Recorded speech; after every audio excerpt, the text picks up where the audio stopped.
Disse Jesus: ninguém acende uma candeia para pô-la debaixo do alqueire. Projeto Candeia, iluminando consciências, aproximando corações. Realização: Sociedade de Estudos Espíritas de Natal. Muito boa tarde e noite, meus irmãos queridos. Vamos então iniciar mais um estudo do nosso GTED com a presença do nosso irmão querido Hércules, o nosso professor, com toda a sua eloquência, sua alegria, com toda a sua experiência, sua vivência, que vai nos brindar na tarde de hoje com um tema muito instigante. Ele nos passa aqui que a pandemia é o egoísmo, a vacina é Jesus, o Cristo de Deus. Que maravilha. Então, pessoal, muito boa tarde. Eu me sinto muito tranquilo entre vocês, porque, graças a Deus, somos todos irmãos. O tema é um tema recorrente, mas, ao que parece, ele assumiu uma gravidade. Ele tem, desde a codificação mesmo, ele já foi passado com um certo grau de urgência, né?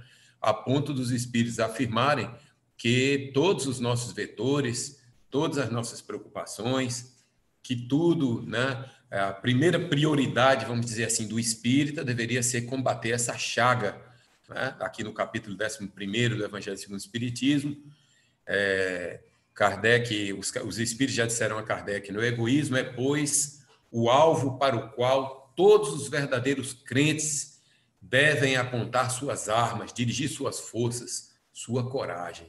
Então, quer dizer, já era uma coisa urgente naquele tempo, e a gente entende que continua sendo uma coisa muito urgente, porque, afinal de contas, esse pequeno detalhe pode comprometer, e muito, o desenvolvimento natural do progresso humano. Haja visto de que um sentimento desse, um sentimento negativo, um sentimento desequilibrado, ele pode tisnar, ele pode criar uma nódoa, vamos dizer assim, tumultuar até as melhores intenções, né? Às vezes você imagina que uma determinada pessoa está tendo a atitude a mais desapegada possível, a mais altruísta possível, e de repente ela fala alguma coisa que denota o interesse pessoal, que denota que ela está visando muito mais o seu progresso, a sua perspectiva, que os outros a valorizassem de alguma forma, aquela chamada recompensa que Jesus se referia quando dizia que quem faz o bem e pretende ser visto assim fazendo, essa já seria sua recompensa. Ele não teria mais nada que buscar no reino dos céus, porque na terra ele mesmo buscou a recompensa. E é um negócio desagradável, vamos dizer assim, porque gera uma repercussão, gera uma descrença, né? As pessoas, nós precisamos de bons exemplos, nós precisamos de que pessoas sejam convictas naquilo que elas dizem e, consequentemente, fazem. E quando a gente vê uma coisa dessa acontecendo, a gente, de certa forma, mina, não é? Atrapalha aquela sensação agradável que a gente teve de que nós podemos sair daquela condição de Australopithecus, como dizia André, e de Homo habilis, depois Homo erectus, até chegar nos Homo sapiens que nós somos, de fato, né? Ou seja, sermos esses seres que não estamos apenas trancados em nós mesmos. Então, o estudo fala da postura que surgiu a primeira vez, esse termo egoísmo surgiu a primeira vez em 1751, na enciclopédia lá de Sérgio, Enciclopédia Francesa do Iluminismo. Aí, né, Sérgio? Aí onde você está aí, então, mais ou menos. Então, foi a primeira vez que o termo suicídio apareceu. Até o suicídio. Aí, Antônio, suicídio, que o termo egoísmo apareceu. Ele apareceu porque até então, os irmãos sabem que no começo da evolução não tínhamos como imaginar que um homem, um ser que vivesse apenas dos instintos, que ele tivesse condições de dividir, de ter perspectiva de divisão da sua caça, daquilo que ele tivesse em abundância na sua caverna, né? Então, você não podia matar um mamute, já caçado a muita dificuldade, à custa do instinto de conservação, né, de sobrevivência, e imaginar que aquela carne toda ia sobrar na sua caverna e que você poderia dividir com a caverna A, B, C, D, chamar os homos australopithecus cabeludos da época, tudinho, né, para a sua caverna, e dizer, rapaz, ó, aqui essa pata você pega, vamos dividir aqui, dá para todo mundo, seria pedir demais, né? A gente, a exemplo do nosso primeiro momento na infância, que nós precisamos, né, ser egocêntricos, é natural que, como dizia Piaget, no desenvolvimento da criança, então, enquanto nós somos bebezinhos, né, pequenininhos, é natural que a gente busque muitas coisas para nós. A gente chora para as pessoas atenderem, né? A gente, quando quer um negócio, a gente se esperneia e tem sempre ali alguém do lado, papai, mamãe ou quem o valha, para atender aquela expectativa da gente. Então, a gente não está interessado em atender, uma criança não atende nada de ninguém, não é? Seria até de se admirar se assim acontecesse. Salvo aí as crianças iluminadas que estão reencarnando agora. Mas, no geral, ela naquela primeira fase da infância, ela é egocêntrica naturalmente, como naturalmente éramos nas eras das cavernas, no começo da evolução. Então, não havia propósito em ninguém falar ou julgar ou tentar compreender um comportamento que propositalmente, que houvesse consciência disso e que ele voltasse todos os olhares exclusivamente para si mesmo, não é? Mas nesse momento eu faço logo uma pausa aqui para perguntar ao nosso amigo Sérgio. Sérgio, ok? Está atento? Sérgio, atento?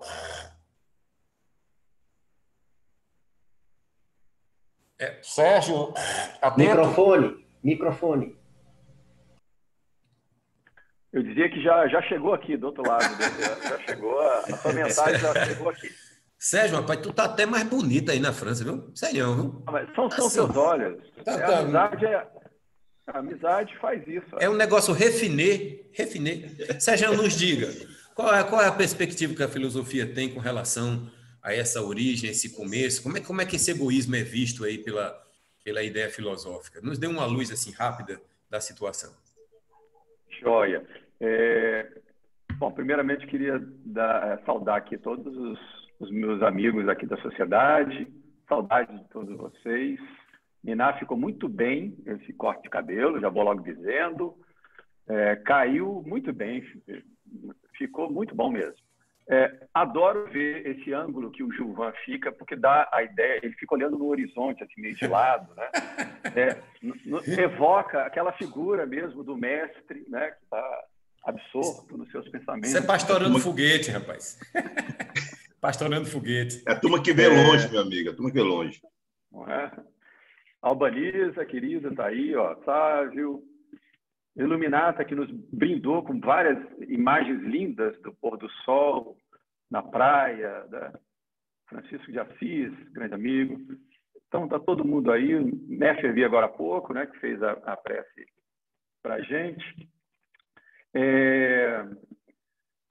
Pois então, é claro que ao longo, né, dos séculos, cada filósofo vai ter uma perspectiva, uma leitura dessas questões, né, que nos tocam na nossa vida cotidiana. Então, não dá para falar de todas essas perspectivas. Eu vou me concentrar em dois autores. Um da Antiguidade, que é Aristóteles, o grande filósofo, né, Aristóteles, que os medievais chamavam de o filósofo. Ele tem uma obra de ética chamada Ética Nicômaco. E Aristóteles, nessa obra, no capítulo 8º, ele está tratando da amizade, né? E ele fala que a amizade estabelece entre duas pessoas uma relação de confiança, de proximidade, né? Eu reconheço o outro, reconheço o rosto do outro, reconheço a voz do outro, e reciprocamente ele também me reconhece. E essa relação de proximidade faz com que o bem que eu dirija a ele, né, que eu enderece a ele, esse bem seja imediatamente reconhecido, porque há uma relação de proximidade, de reconhecimento. Então, em Aristóteles, a amizade é uma virtude, não um ato psicológico. Não apenas uma estima, mas uma virtude, porque aí eu posso a ele dirigir todo o bem que eu pretenda fazer diretamente a ele. Mas aí continua Aristóteles, que nós somos o nosso melhor amigo. Ou seja, se é uma virtude amar os nossos amigos, de certo modo, diz Aristóteles, nós somos o nosso melhor amigo, porque, afinal de contas, nós convivemos conosco mesmos 24 horas por dia, independentemente do nosso próprio humor, né? Então, nós temos para conosco mesmo uma relação de amizade. Então, ele pergunta, né? Será que se a gente pode, se nós somos nosso melhor amigo, seria egoísmo amar a si mesmo? Né? Seria egoísmo amar a si mesmo?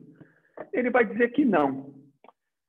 Mas aí ele vai definir, porque ele sabe, né, do sentido pejorativo, negativo que tem do egoísmo, ele vai dizer que esse amor próprio, ele pode, de fato, degenerar para uma forma de egoísmo que é censurável. Então, ele vai definir duas formas de egoísmo. Tá? Uma forma de egoísmo, que é quando o sujeito se volta para aquilo que os antigos chamam de a parte inferior da alma, né?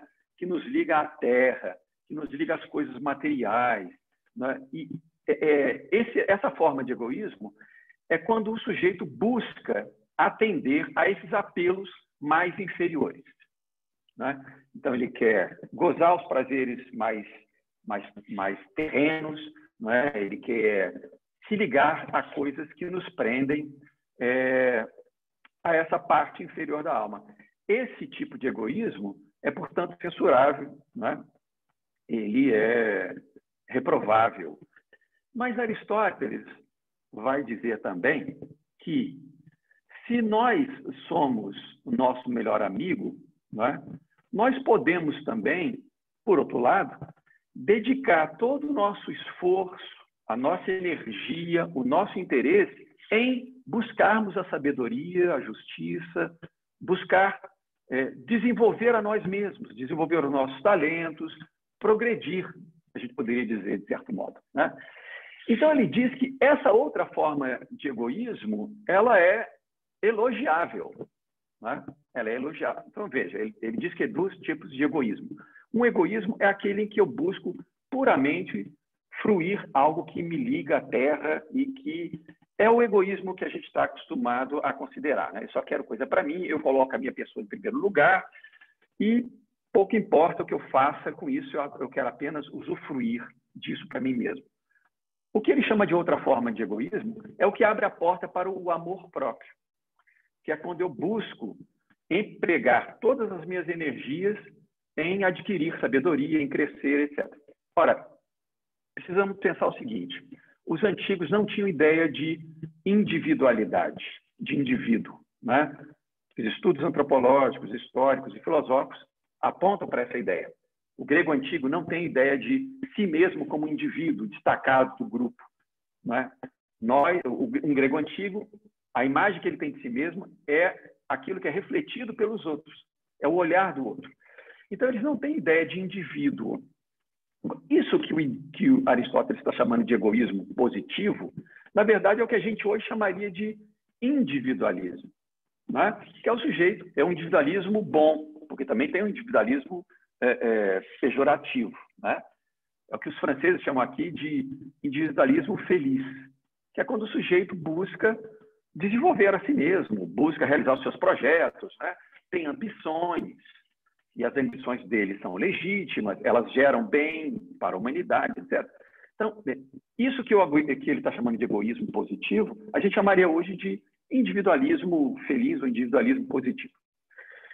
Bom, não dá para a gente passar todas as correntes de filosofia que se seguem à época antiga, mas só para mostrar que depois, o grande período da filosofia que se segue à antiguidade é o período medieval, que é dominado, digamos, né, pelo pensamento religioso, pelo pensamento cristão, a partir de Agostinho, século IV.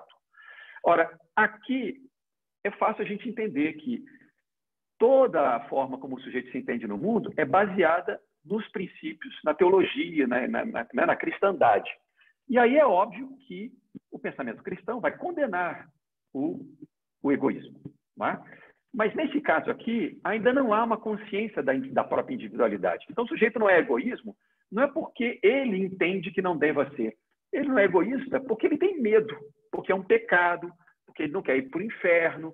Percebe? Não há ideia de individualidade, de autonomia. O sujeito não é egoísta porque ele não quer ir para o inferno. ele não quer ficar lá na companhia do capeta. Mas, com a modernidade, aí sim vai se estabelecendo a ideia de individualidade, de autonomia do sujeito. E aí sim a gente retoma uma boa discussão na filosofia sobre a questão do egoísmo. Né? Porque aí o indivíduo ele já se coloca como ponto de partida da sua própria vida, dos seus projetos, dos seus engajamentos, e aí é ele quem deve escolher. E o Espiritismo, Kardec, vai nessa esteira justamente. Né? É ele quem deve ter a responsabilidade daquilo que ele escolhe para si mesmo, dos valores que ele abraça, daquilo que norteia a relação dele com os outros. Mas ele faz isso não porque ele tem medo de ir para o umbral, por exemplo. Ele faz isso porque ele entende que é um valor que ele quer afirmar para si mesmo. E aí, só para encerrar, acho que estou me delongando, viu, o Hércules, mas eu vou terminar com um autor francês esse, que é Alexis de Tocqueville. Ele escreve no século XIX. Ele tem um livro clássico da filosofia, da filosofia política, né, que é da democracia na América. No livro 2, no capítulo 2, ele trata exclusivamente do individualismo, mas aí ele faz uma distinção interessante. Eu vou terminar com isso. Tá? Ele diz que o individualismo é uma expressão antiga. Né? O individualismo existe há muito tempo. Né? É esse movimento em que o indivíduo tem um amor apaixonado, exagerado por si mesmo, que leva o indivíduo a referir todas as coisas a si mesmo e a se preferir a todas as outras coisas. Né? Ele se coloca em primeiro plano. E ele vai dizer que os antigos só tinham esse tipo de tendência, de ideia, né? O individualismo. Mas ele vai distinguir do individualismo justamente o egoísmo. Né? Justamente o egoísmo. E ele vai fazer esse tipo de distinção. Vou citar algumas ideias aqui. Ele diz: o egoísmo nasce de um instinto cego. O individualismo procede muito mais de um juízo errôneo do que de um sentimento depravado. E o individualismo pode ter um aspecto positivo, como a gente já falou, e um aspecto negativo, exagerado. Mas o egoísmo ele resseca o germe de todas as virtudes. Enquanto o individualismo só esgota, em princípio, a fonte das virtudes públicas. Por quê? Porque ele isola o indivíduo da massa. Então, o egoísmo é que é assim, essa tendência do indivíduo, não é, a centrando-se sobre si mesmo, não é, buscando apenas realizar o bem única e exclusivamente para si. Eu não vou entrar num outro aspecto do pensamento do Tocqueville, porque ele vai dizer que o individualismo nas sociedades democráticas ele pode degenerar para um tipo de vida em que o sujeito não se importa mais com a vida social, não é assim, e se dane o mundo, eu quero viver a minha vidinha. Esse tipo de individualismo ele vai considerar um grande problema das sociedades democráticas. Mas isso é um outro aspecto. Então, eu vou concluir aqui. Já passei do meu tempo, você pode depois me repreender aqui, mas para dizer o que eu acho que é possível a gente conectar, então, com o pensamento de Kardec, é esse aspecto de que a grande palavra do Espiritismo, eu acho que é essa da autonomia do indivíduo, não é? Da autonomia do indivíduo. Porque ele sabe que depois que desencarna, ele não vai ter o destino dele julgado por alguém que vai dizer você vai para o céu ou você vai para o inferno. Ele sabe que depois de desencarnado, ele vai encontrar a si mesmo, a sua própria consciência. Né? Então, na verdade, a autonomia do indivíduo é o seu grande amigo. Né? A autonomia da própria individualidade é a nossa grande vantagem para acertarmos, digamos, nas nossas escolhas e nos aproximarmos do outro, não porque tem uma moral ou tem um dever religioso que me impõe a fraternidade, porque a fraternidade deve ser algo natural, desejável por todos nós, porque somos todos iguais, né? Então, eu terminaria com essa ideia. Muito bem, Serjão. Eu diria que, na sequência natural da sua fala, a questão 713 do Livro dos Espíritos, ela remonta, ela faz no capítulo que trata da lei de conservação, lá Kardec deixa bem claro, na pergunta que faz aos espíritos, por que a matéria é prazerosa? Por que Deus colocou satisfação nas coisas, né? Porque no momento que as coisas não tivessem prazer, você não tivesse prazer em buscar as coisas, quer dizer, se fosse apenas estritamente ligado aos instintos, a se reproduzir, a se alimentar, dormir, acordar e tal, esse prazer não aconteceria. Você não veria uma coisa e não teria escolha de uma sobre a outra, né? Você não pode chegar para um animal e colocar duas coisas para comer e dizer escolha. Ele vai comer as duas. A não ser que a fome dele não dê para ele comer, mas a parte química do cérebro dele, né? Porque antigamente a gente achava que nós éramos apenas elétricos, mas nós somos químicos, né? Acho que foram as mulheres que colocaram esse ingrediente, porque elas que têm gosto, a gente vai pela funcionalidade. Mas a mulher que sabe, né? Como é que as coisas, a cor das coisas. O carro é bom, mas a mulher diz, mas eu quero o azul. Então, porque, né? A coisa da química e tudo mais.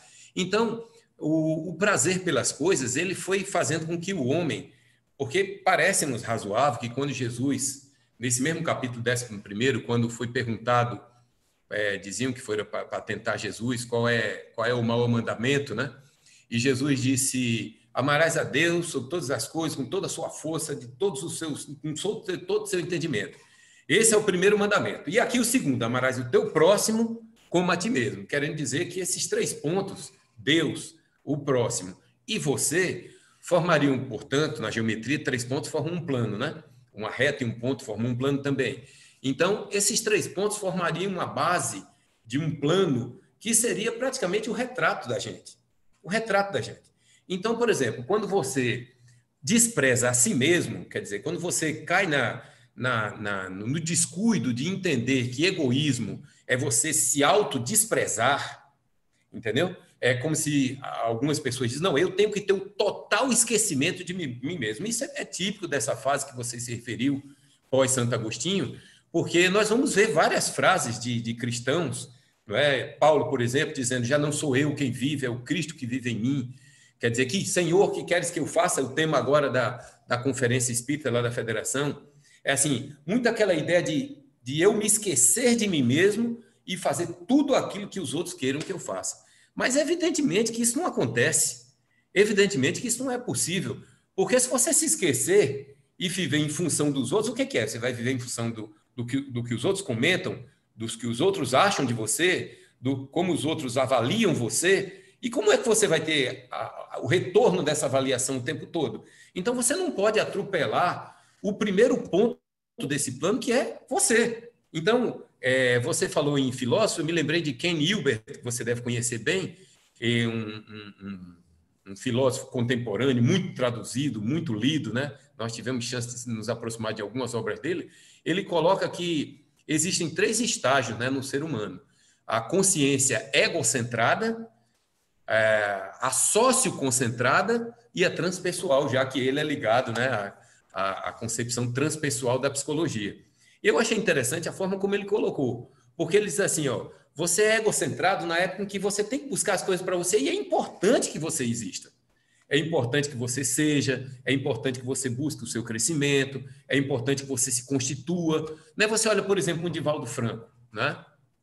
Divaldo Franco é um cara, é um baiano arretado, né? É um cara bonito, a mediunidade dele deixa aqueles cabelos dele sempre daquela cor assim bacana. Então ele tem a sua estrutura, ele tem sua valorização, ele tem seu ego, não é? É um ego respeitado. O que é? Aí diz assim, quem é Divaldo? A somatória de todo mundo que ele ajuda? Não, Divaldo é um cara, então, inclusive aquele Pondé, ele tem umas coisas engraçadas, né, que fala muito junto com esses outros filósofos contemporâneos, teus amigos, e ele diz que está surgindo um egoísmo gourmet. Olha que termo bacana, eu achei arretado isso, né? Egoísmo gourmet. O que ele quis dizer foi praticamente aquilo que você concluiu. É que você pode se fechar no seu mundo. Você tem seu salário, você tem seu dinheiro, não quer ser perturbado. Então, ele diz assim, ó, consoante o que diz a lei de conservação. O grande problema, aí sim que os espíritos conseguiram perceber e colocaram como grave, é no momento em que você transcende o seu ego. Ou seja, que você não evolui de uma condição de consciência de si próprio para a consciência do próximo e consciência de todo mundo. Níveis de consciência, nós estamos falando. Então, os espíritos certamente estavam muito preocupados na hora em que você, descobrindo o prazer que as coisas têm, descobrindo como é bom você curtir a você mesmo, não é? Como você desenvolver as coisas para si próprio, você não parar nesse caminhar, você não parar dessa direção. Então, você diz assim, não, eu quero... quer dizer, é como se você não se desenvolvesse na sua fase, como aquela criança que tem tudo porque os pais têm que dar, porque ele é criança, e ele vira um adulto ainda querendo que todo mundo dê as coisas para ele, e que ele seja valorizado, quer dizer, tudo vai girar em torno dele. Hoje a gente vê as coisas acontecendo nesse sentido. Aí é a preocupação dos espíritos, porque isso vai gerar uma desagregação. Não é? Fridtjof Capra, um físico, um amigo de Gilvan, da década de 80, ele escreveu 2 livros que eu achei muito interessantes. O primeiro foi Taô da Física, lembra, Gilvan? E depois O Ponto de Mutação. E nesses livros, ele nada mais queria senão fazer um paralelo entre tudo que a física estava fantasticamente descobrindo e o que as religiões antigas diziam. E nesse contexto todo, ele falava de uma coisa interessante. Ele dizia, olha, Freud quer que se valorize o ego, porque só um ego forte consegue fazer com que a sociedade funcione. E, ao mesmo tempo, Buda dizia que para você ter a felicidade plena era matar o ego. Aí Capra dizia assim, eu tinha que encontrar um meio termo entre tudo isso, como o Hilbert diz também. Ele diz, não tem cabimento você nem desprezar o ego e nem supervalorizar o ego, passar da conta com o ego.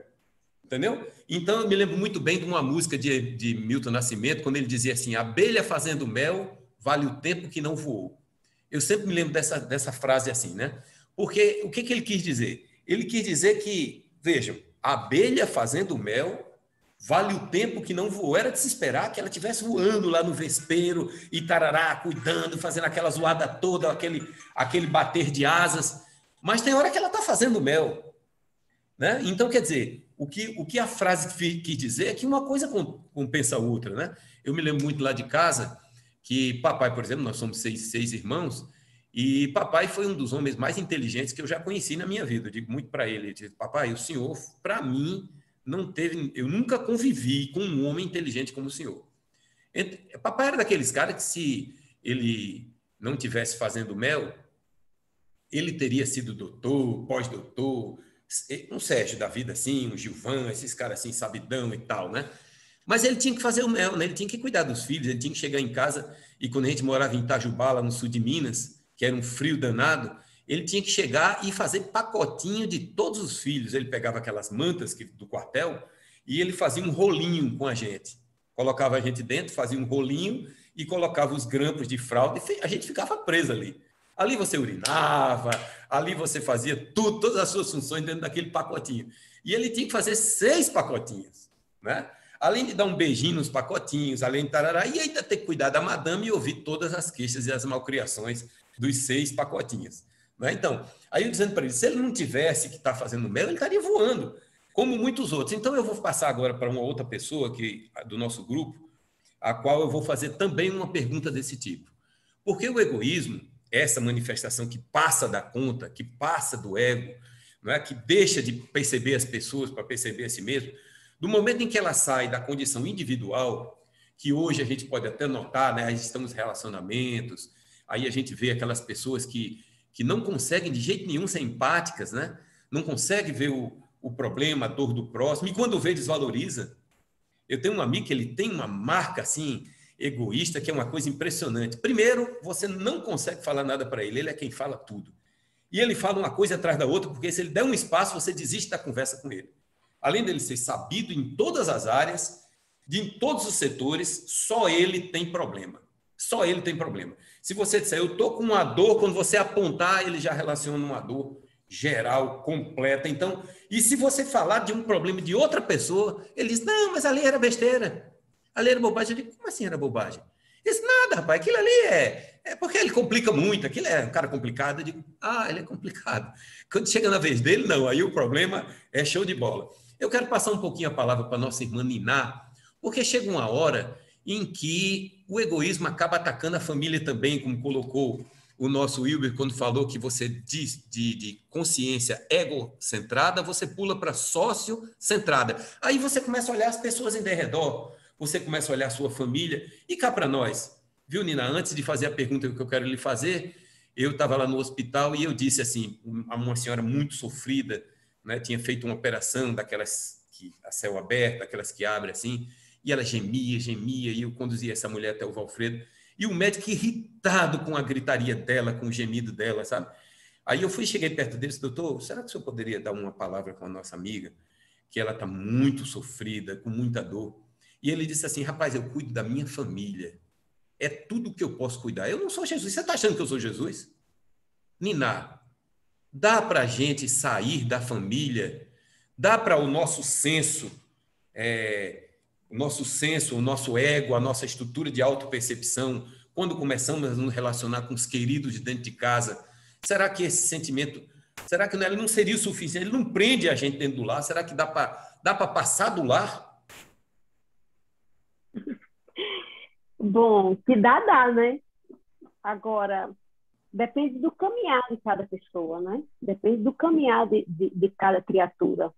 E aí eu lembro aquela parte do Evangelho que diz que a gente tem que evoluir, né? Que a gente aprende na doutrina espírita. E às vezes, quando a gente não consegue evoluir pelo amor, a gente vai ter que vivenciar a dor para aproveitar, para aprender através da dor. E às vezes a dor leva a gente a sair desse egoísmo. Às vezes você realmente se centra muito dentro desse, como esse seu amigo, dentro da sua dor, dentro das suas dificuldades, porque é muito convidativo a gente entrar dentro desse buraco da sofrência, das lastimações, né? E a gente ficar ali dentro e não correr atrás mais de nada. Mas a dor, quando bate, às vezes a gente é chamado, olha só, eu mesma, eu acho que eu aprendi muita coisa pela dor. Eu não fui aquela que saiu um pouco do meu egoísmo pelo amor, né? Eu era aquele tipo de pessoa que até quando me conhecia, eu dizia assim, olha, eu sou igual a bicho. Eu delimito o meu espaço. Quem quiser entrar, entre, mas respeite meu espaço. Você me conhecia, né, nego? Seu pai também me conhecia, muita gente aqui. Então, eu sempre fui assim. Eu vou fazer uma comparação dessa situação desse egoísmo, dessa coisa de você puxar para a sua família, para você ficar ali dentro do seu lar comodamente. É como se você vai para um show num espaço aberto, aí você pega várias cadeiras e você se senta lá na frente. Você e sua família, você bota todas as suas cadeiras no pé do palco. E você está lá, tranquilamente, bem acomodado, com toda a sua família para assistir um show. Aí começa a chegar pessoas. Aí eu sou pequenininha e as pessoas são grandes. E as pessoas começam a ficar na frente. E elas começam a amontoar. E você começa a ser chamada a ir lá para trás. E você vai ficando lá para trás. E ao mesmo tempo que você perde a primazia de estar ali tete a tete com o que você foi ver, lá de trás a visão é mais ampla. Porque lá de trás você não só vai ver quem está fazendo o show, você vai ver toda a multidão. E lá atrás também é onde as pessoas que estão com alguma dificuldade saem da multidão e procuram se recolher, procuram ajuda. Então é nesse ambiente lá de trás que muitas vezes nós, quando convivemos com a dor, com o sofrimento, com alguma coisa que nos chama para a gente ver o outro, que a gente fica, muitas vezes, quando você se sensibiliza. Então, assim, na vida da gente, por exemplo, o transtorno mental é uma coisa que é como se ele chegasse na sua vida e ele lhe quebrasse as pernas, porque ele lhe tira completamente o poder de agir sobre um ente querido.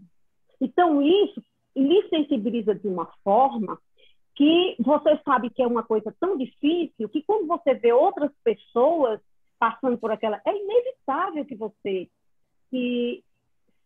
vamos dizer assim, se aglomere. Você vai para esse sócio... que ele falou, sócio-consciente. Sócio-centrado. Isso. Consciência sócio-centrada. A gente vê muito isso nos grupos das famílias com transtorno, né? Essa dor leva muita gente a sair desse ambiente de comodismo e a gente socializar, e a gente correr atrás, e a gente trocar informações. Então, isso é uma coisa muito bonita, uma coisa que, vamos dizer assim, acho que é uma oportunidade, né? Que às vezes a espiritualidade nos dá para que a gente olhe um pouco em volta. É chamar você e lhe colocando lá para trás, sabe? Você vai ficando lá para trás, aí você às vezes acha ruim porque você saiu de perto do palco. Mas aí, de repente, quando você vai fazer a avaliação da situação, aí você olha e você vai dizer, poxa vida, a visão daqui está bem melhor, porque eu não estou vendo só o show, eu estou vendo o show amplo da vida, saindo um pouco de dentro de mim e vendo um pouco mais amplo, é uma visão mais ampla lá atrás. Tá vendo aí, Sérgio? Anote aí como filósofa, coloque essa negra na lista da filosofia contemporânea. Quanto mais de trás, mais amplo a percepção, porque o tal do egoísmo, né, esse exacerbar, vamos dizer assim, de autossatisfação, de coisa, é um limite muito tênue. É muito parecido com o limite entre o necessário e o supérfluo. Porque você diz, até que ponto eu tenho que investir em mim? Tem uma hora que eu vou ter que parar para investir em quem está do meu lado, para quem está mais na frente, para quem está... Né? A Albaniza aí, que é envolvida com as tarefas de rua, né? Que conhece as necessidades das pessoas pelo meio do mundo aí, sabe muito bem como é o drama. E que certamente, como diz o Livro dos Espíritos, no dia em que nós não tivermos um pouco mais de caridade, a caridade bem compreendida, né? Da questão 899, da 788, que é aquela caridade que perdoa, que compreende, que está junto, não é a caridade da esmola. A esmola é uma situação que os espíritos veem sempre com muito cuidado, né? Porque já vem da Idade Média aquele problema, e Kardec teve até que perguntar, acaso reprovais a esmola? Porque tal a confusão que se fazia entre caridade e as coisas que você pudesse dar. O egoísmo, ele é assim, então, como diz Rodolfo Caligares, ele diz, olha, ele sai da nossa vida pessoal, né, com esse nosso mundo que a gente constrói, que todos nós somos induzidos a isso, a competir, a ter conquistas e levantar o muro, né? E levantar o muro. Não é um muro físico, é um muro em torno da gente, em torno da nossa percepção. Eu sempre costumo dizer que se você entrar no seu carro, né, preocupado com suas contas a pagar e a receber e os seus problemas, porque a gente, quanto mais egocêntrico fica, mais a gente só fica no problema da gente. Você não vai ver nada acontecendo nos percursos que você tiver na vida. Você vai de casa para o trabalho, do trabalho para não sei para onde, mas você não vê nada acontecendo. Nada acontecendo. E aí vem os grupos, né? A gente costuma comentar que o Brasil tem recordes de associações, de ONGs, né? Parece que nós temos mais de 30 mil ONGs, eu não me lembro bem qual era o número, mas uma quantidade de confederações, de associações, e cada uma é exemplo do que acontece na Câmara dos nossos deputados. Lá estão os setores, né?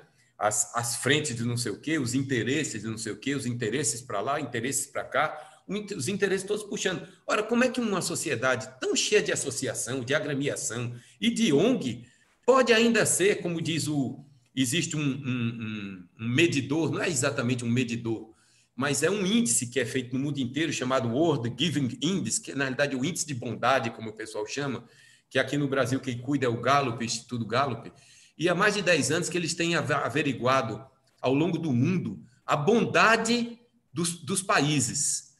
Pois bem, o Brasil, que se diz que tem quase 70% de católico, e mais outros tantos de evangélico, e mais outros tantos de espírita, praticamente um pouquinho só daqueles que não declararam a sua religião, era de se esperar que o Brasil tivesse muito bem colocado nesse índice, né? Mas o índice ele se baseia só em 3 questões. Eles perguntam apenas. Primeira pergunta que eles fazem: você ajudou alguém, ajudou alguém que você não conheça, que você não tem o menor retorno, não tem a menor perspectiva de saber quem ele é, se ele vai lhe contrapor, enfim, ajudou alguém em um ano, você participa de alguma atividade voluntária que você vai dar o seu sangue, o seu abraço, o seu sorriso? Terceiro, você participa de alguma ONG, doa de alguma forma algum dinheiro, alguma instituição? São 3 questões que são perguntadas. Aí tem uma quantidade de pessoas que eles vão, 140 países são pesquisados. E o Brasil estava em 2019 no número 74, 74º lugar, né? E que agora, em 2020, caiu para 100º, não sei lá mais quantas. Aí a gente fica pensando, né? Será que nós estamos com tanta associação, tão preocupados? Nós temos aqui essa revista Veja, que saiu a semana retrasada, falando da corrente do bem, dizendo o que a pandemia produziu, pelo menos entre aqueles dos ricos do Brasil, né? As instituições mais, os bancos principalmente, que tiveram suas listas de doações, vamos dizer assim, divulgadas, em todos os jornais nacionais, saiu aquele índice, né? Então, o Banco Itaú, com suas fundações, o Bradesco, aquela firma lá da carne, lá que passou por aqueles problemas todos, enfim, todos eles estão aqui relacionados, todos eles estão dizendo que acordaram para uma nova era, porque até então, esse setor filantrópico do Brasil era muito distante do americano, onde a gente vê aquelas gigantescas doações que eles fazem. E eles disseram que, com a pandemia, não é, tem iniciativas louváveis. Nós não podemos, de jeito nenhum, deixar de ler, deixar de divulgar, deixar de compreender que foi realmente um passo, porque a gente sabe que a pandemia ela não vai entrar na transformação individual da criatura, a não ser que ela já esteja propensa a tal. Mas ela faz esse movimento externo, e como uma vez Sérgio colocou num estudo dele, os movimentos, eles apertam as pessoas, né? 1 mais 1 nem sempre é igual a 2 numa sociedade, nem sempre uma sociedade é o resultado do que ela quer. Ela, às vezes, caminha em direções contrárias. Às vezes, um cara lá, um ditador lá, pode estar impondo um sistema complicado. A gente não sabe nem como é que algumas minorias conseguem fazer tanto estrago numa comunidade. Mas o fato é que, quando acontecem essas coisas mais globais, elas apertam a gente. As pessoas olham, puxa vida, o cara abriu mão de tanto dinheiro, será que foi abatido do imposto de renda? Será que, de fato, foi bondade? Mas está lá o dinheiro aplicado nos hospitais de campanha, aplicado em pesquisa. A Fiocruz e essas outras instituições receberam uma doação grande, uma doação que a gente não imaginava. Como também a gente não podia imaginar nunca que esses campos de futebol pudessem, a paixão nacional, pudessem se converter em hospitais, dando prova de que sim, se nós quiséssemos, as filas do Valfredo Gugel eram para ser coisa do passado. Aí é prova de que o poderio nosso, né, a nossa condição, dá demais para a gente fazer uma alteração nesse sistema todo. Ó. No total aqui, eu não vou nem somar, mas só o Banco Itaú, 1,25 bilhões, né?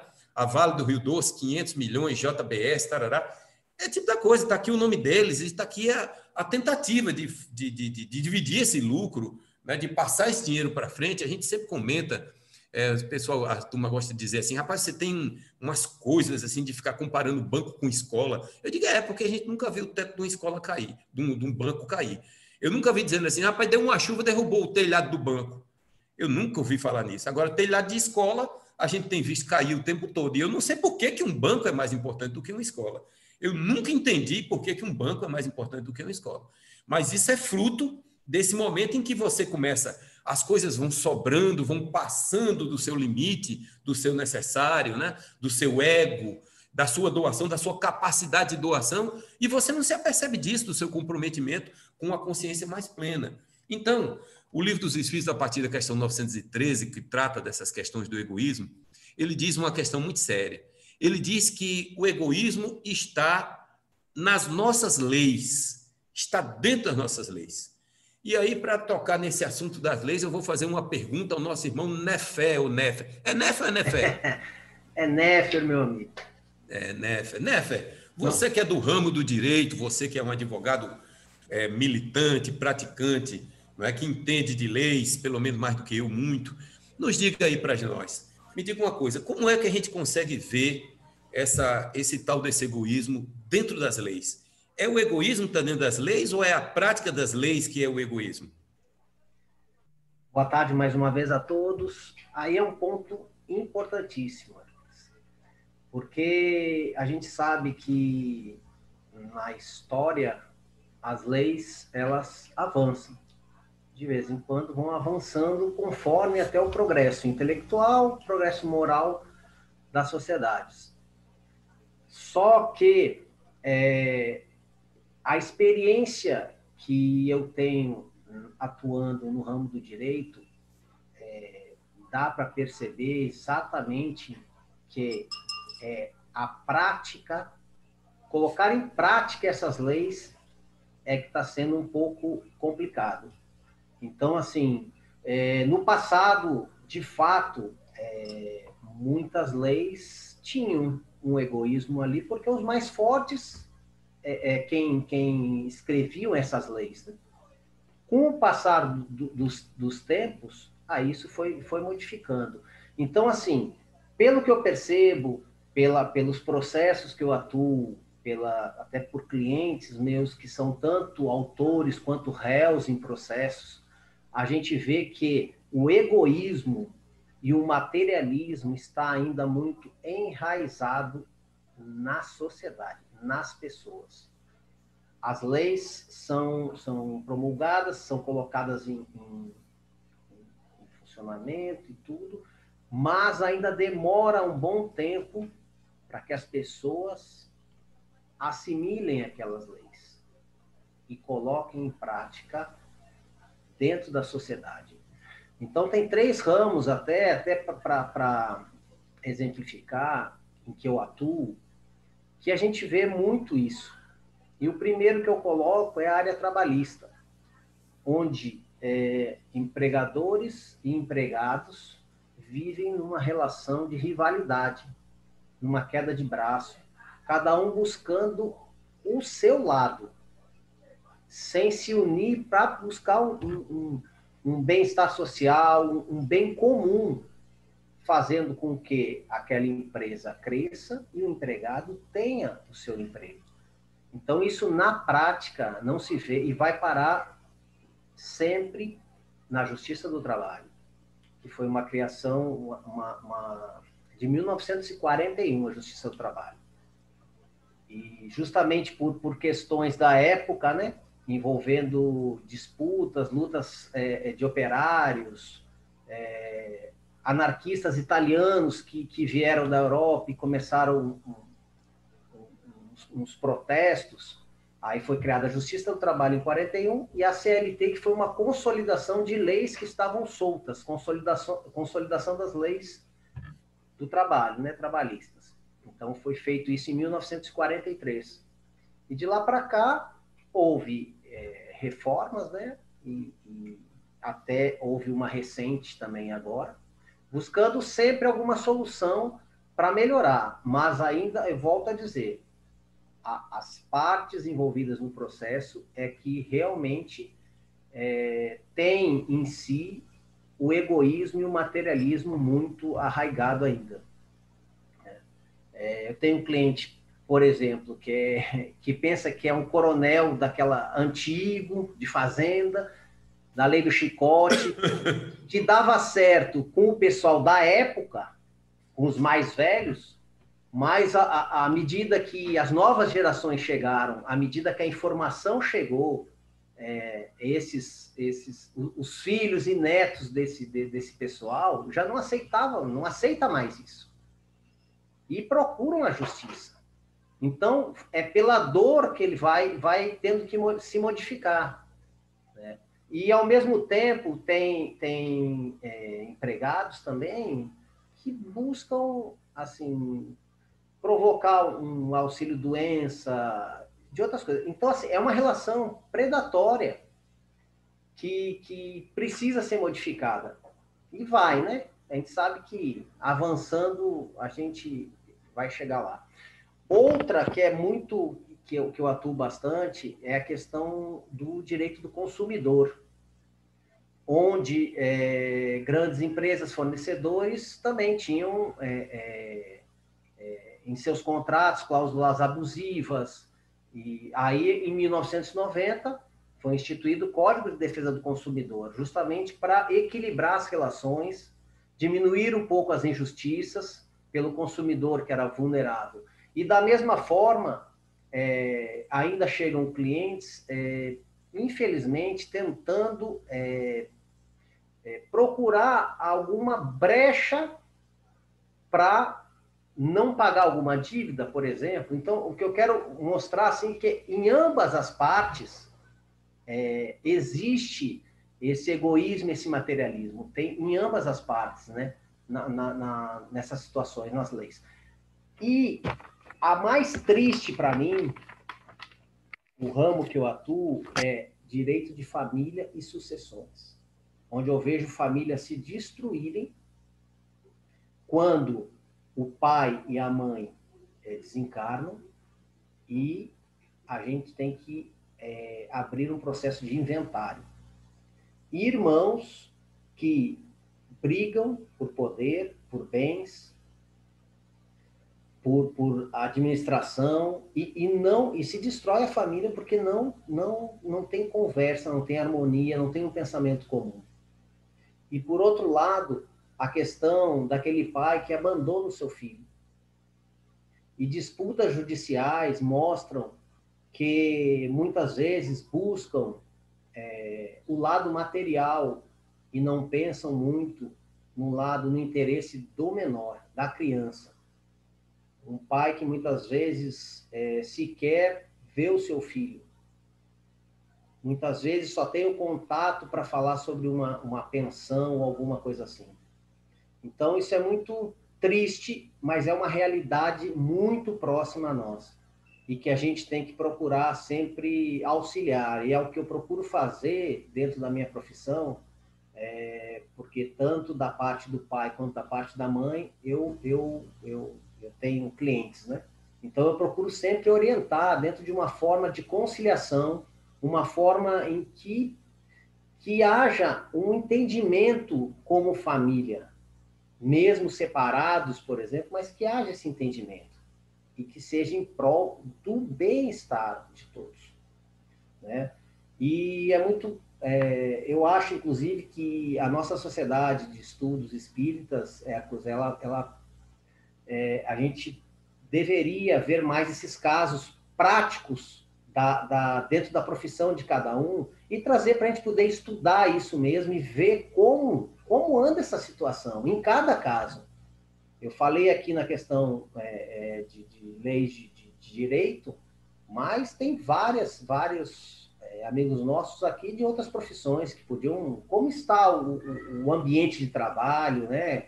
Como estão os seus colegas, assim, quais os problemas. Então, assim, é importante. Muito, muito legal esse teu estudo aqui e eu agradeço por poder participar aí. Rapaz, quem agradece somos nós. Eu fico muito feliz e concordo plenamente.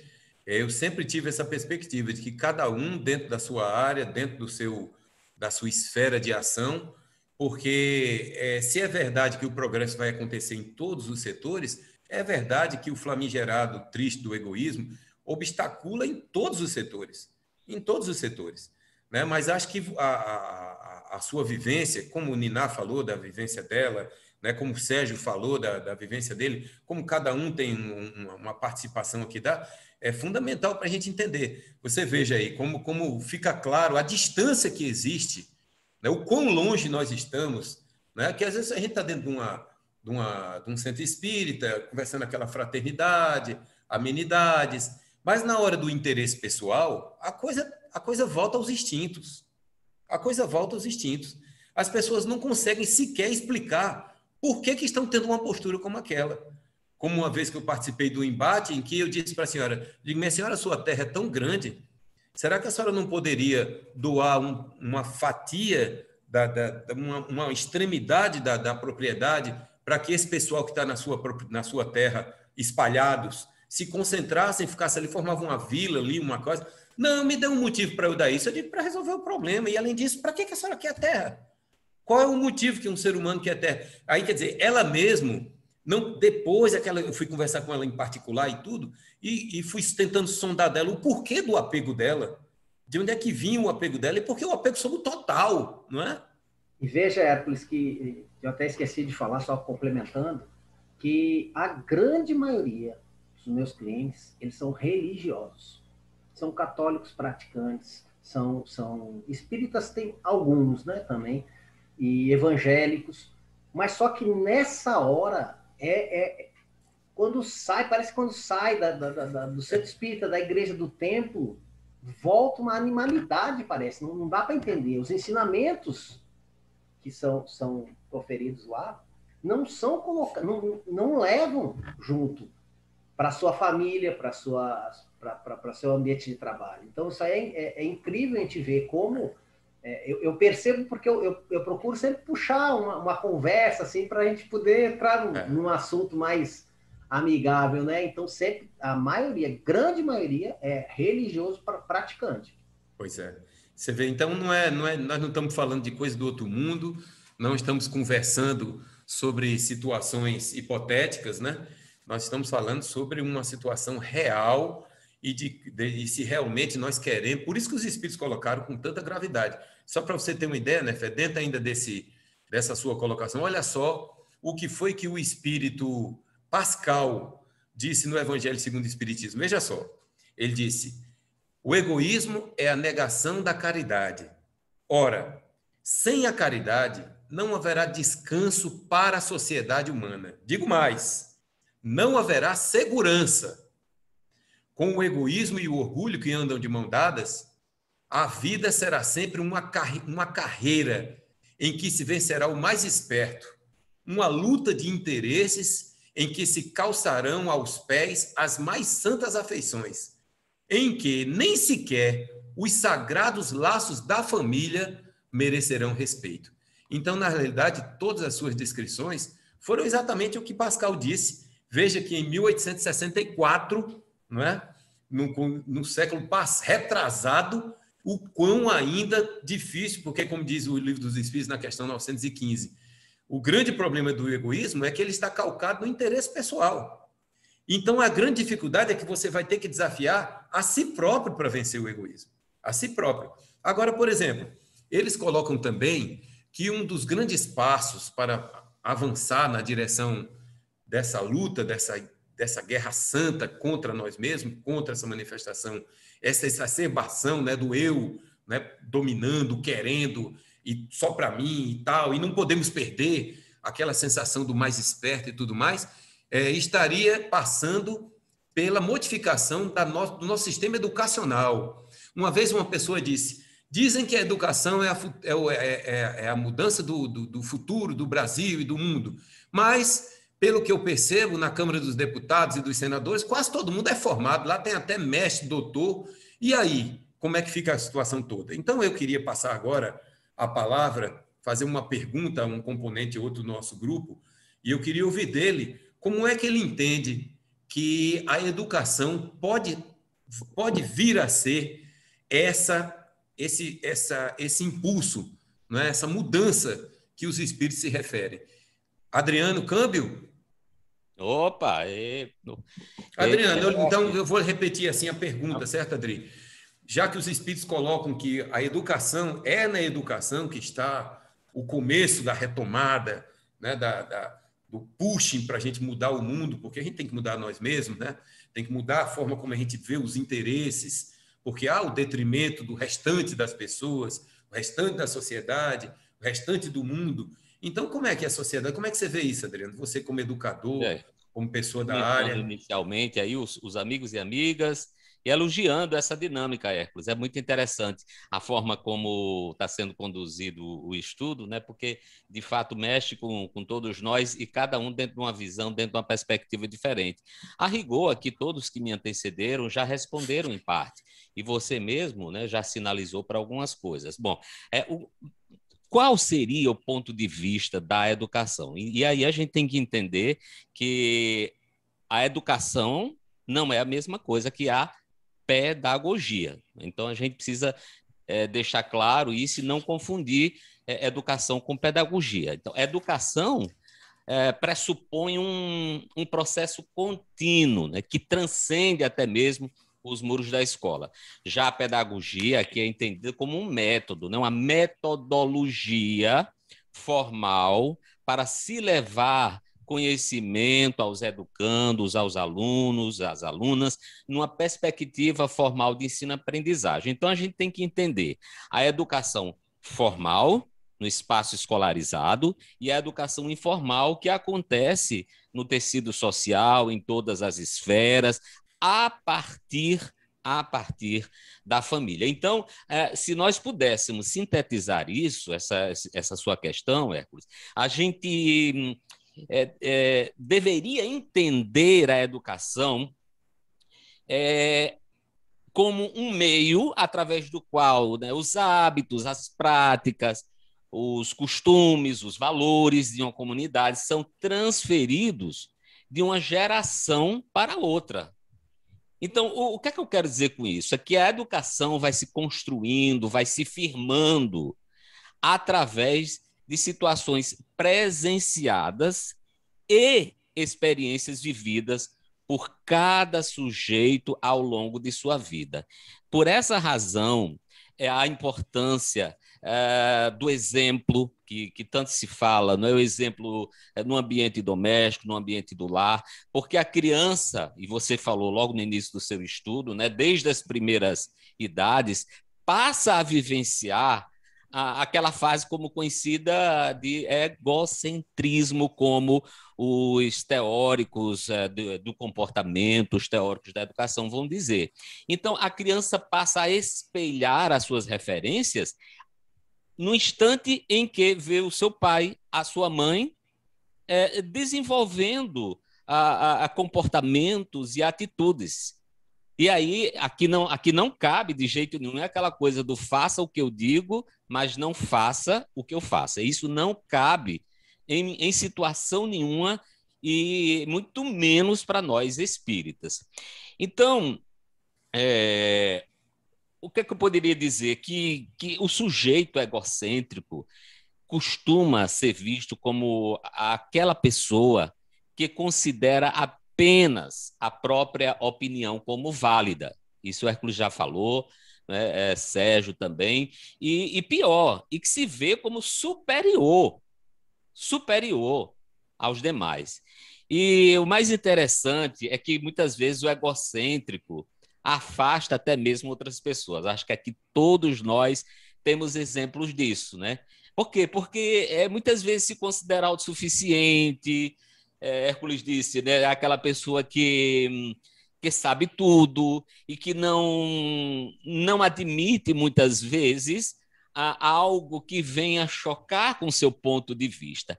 Mas aí é interessante também que se diga que, com o tempo, essas atitudes podem gerar problemas na vida dessas pessoas, quer seja na carreira, na vida pessoal, na vida social, afetiva. Por que isso? Porque ninguém pode ser completamente independente.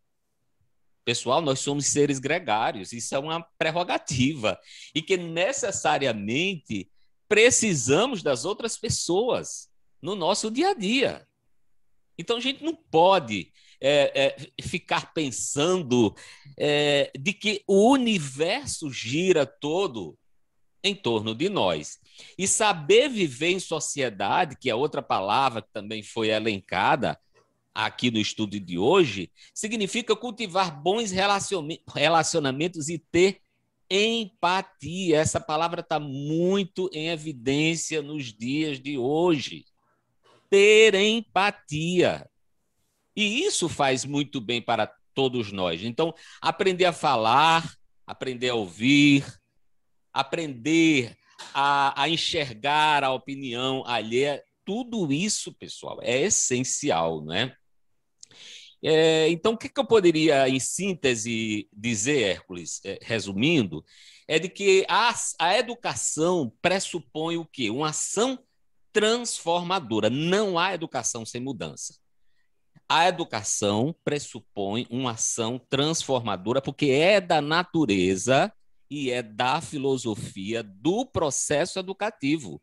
Repetindo, não há educação sem mudança. Então, eu penso que a educação pode estar a serviço de ampliar as atitudes altruístas, em contrário às atitudes egoístas, à medida que vamos levando esse conhecimento à sociedade e dos benefícios que decorrem desse processo, sabe? Eu penso que quando a sociedade vai adquirindo luz, vai tomando essa consciência, acho que se instaura um mecanismo de apropriação de uma nova mentalidade. Por exemplo, uma sociedade educada é uma sociedade mais justa, é uma sociedade que consegue enxergar os espaços múltiplos de atuação do sujeito, é aquela que passa a enxergar os direitos humanos numa perspectiva da igualdade, de que ninguém é melhor do que ninguém. Os países nórdicos, e isso eu tive a curiosidade de ver e de sentir muito de perto, por exemplo, são considerados os mais educados do mundo, com índice de desenvolvimento humano disparado, sabe? Então, os níveis de tolerância lá e de relacionamento são visíveis nas ruas, no trânsito, no metrô, nos espaços públicos. Todo mundo respeita todo mundo. É impressionante. Então, o egoísmo é inversamente proporcional à educação. Por que isso? Porque se fará luz à consciência de todos nós que ainda, dentro de uma metáfora, né, tateamos nessa escuridão que se coloca, quando se coloca esse assunto em debate, sobretudo aqui no Brasil, nesses dias difíceis, tá? A gente vê duas situações em paralela muito claramente. Hércules trouxe esses dados estatísticos, são dados preocupantes, mas se por um lado nós temos a visibilidade, né, nesses momentos de pandemia, de que as pessoas estão sendo mais altruístas, não nos esqueçamos que temos aí um componente social muito forte e preocupante de que a sociedade parece que também, junto com a pandemia, anda esquizofrênica, anda com algum problema de natureza emocional. Isso tem se revelado muito no comportamento vou falar aqui de todos nós, e basta, por exemplo, a gente chegar em qualquer espaço público, não é?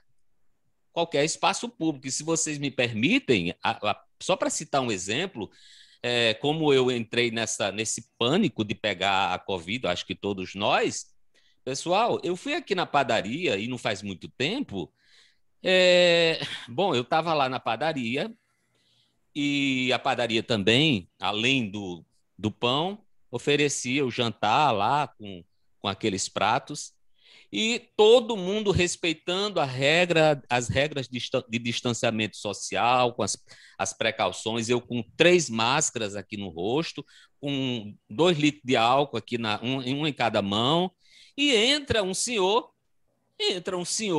sem a máscara, com um celular que eu acho que ele estava fazendo muito mais um jogo de cena, e falando alto e desfilando enfim, dentro da padaria.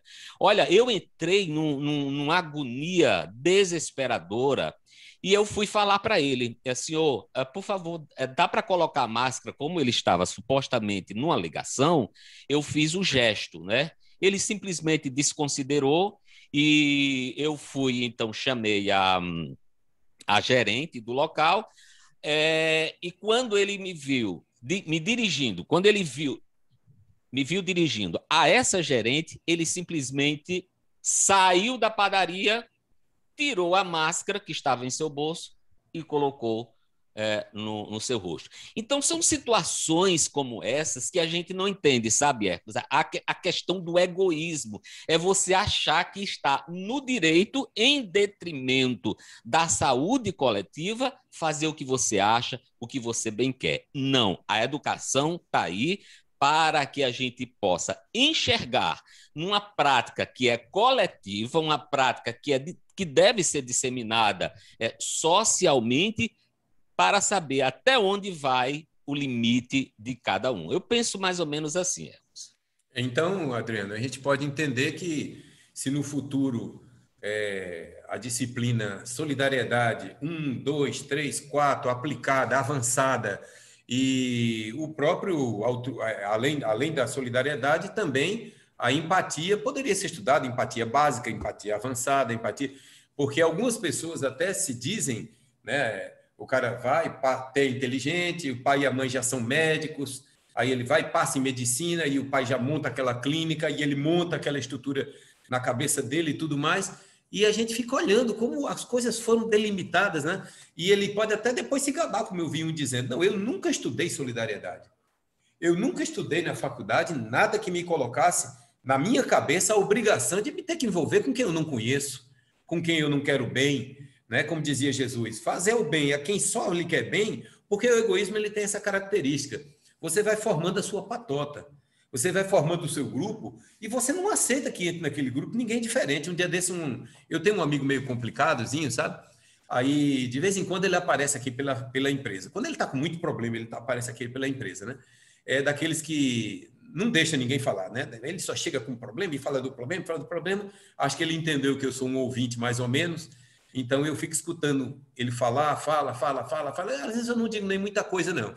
Mas eu acho que até da fala dele ele já encontra a solução dos problemas. Mas aí, quando ele sai, meu sócio e o pessoal em derredor diz, eu não compreendo como é que você é amigo de um cara desse. Eu não consigo entender como é que você tem um amigo desse. Eu digo, mas me diga uma coisa, a gente só pode ter amigo gente boa, é? A gente só pode ter amigo na Sociedade de Estudos Espíritas de Natal, é? A gente só pode ter essa turma agradável para ter como amigo. A gente tem que ter amigo desagradável. A gente tem amigo que... Não nos ensinaram isso na escola.